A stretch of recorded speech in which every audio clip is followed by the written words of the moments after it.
Do you have a baby who is going to be starting solids soon?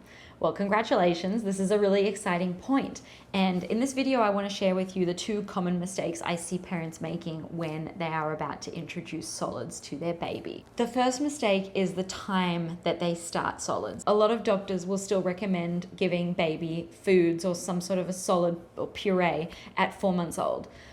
This really is too early, and one of the major signs of readiness that baby is ready to start a solid meal and have solids is that they can sit upright independently on the floor. Even if it's only for a few seconds, that's something that you can practice with them and it'll happen naturally. It's not something that you have to drill them on every day. And that typically happens around 6 months. And that's my recommendation, is to start solids, first of all, when baby is showing the signs of readiness, like sitting up independently.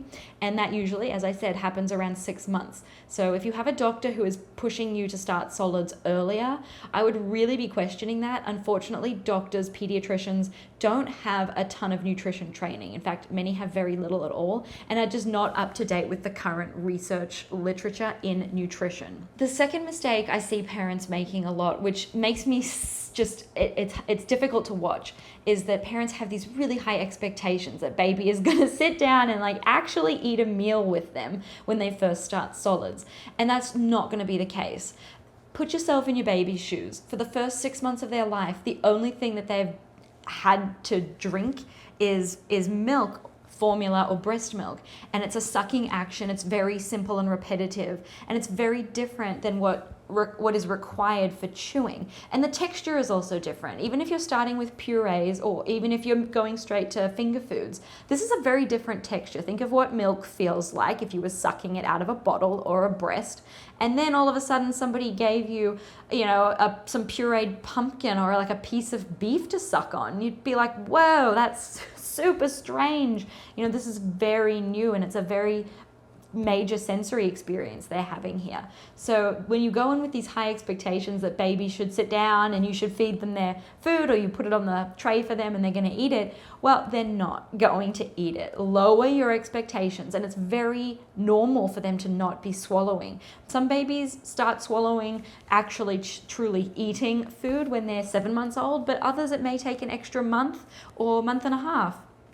That is totally okay and normal. It takes a lot of muscle coordination for a baby to learn, okay, these are the different parts of my mouth. My tongue does this, and it's different than when I drink milk, and it feels different. They might not know exactly what to do with it, and that takes time and practice. The action of swallowing requires a lot of muscles and a lot of coordination in the mouth with the tongue to be able to move the food from the front to the back and then swallow it. That is something babies have to practice. To help you out with that, start your baby off on 1 meal a day. One eating opportunity per day.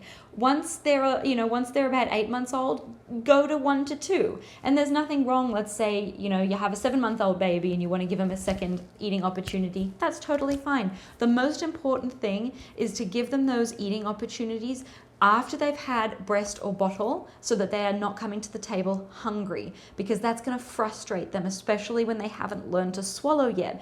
They don't know that food is going to satiate them. Milk does. So in the beginning, the very early days, 6 months and into 7 months, food is exploration and practice. So think of it that way. These are opportunities for them to learn. They're not an eating opportunity in the sense of I'm gonna expect my baby to swallow all this food and be full. That doesn't happen until later. I've had a lot of questions about this on my Instagram channel.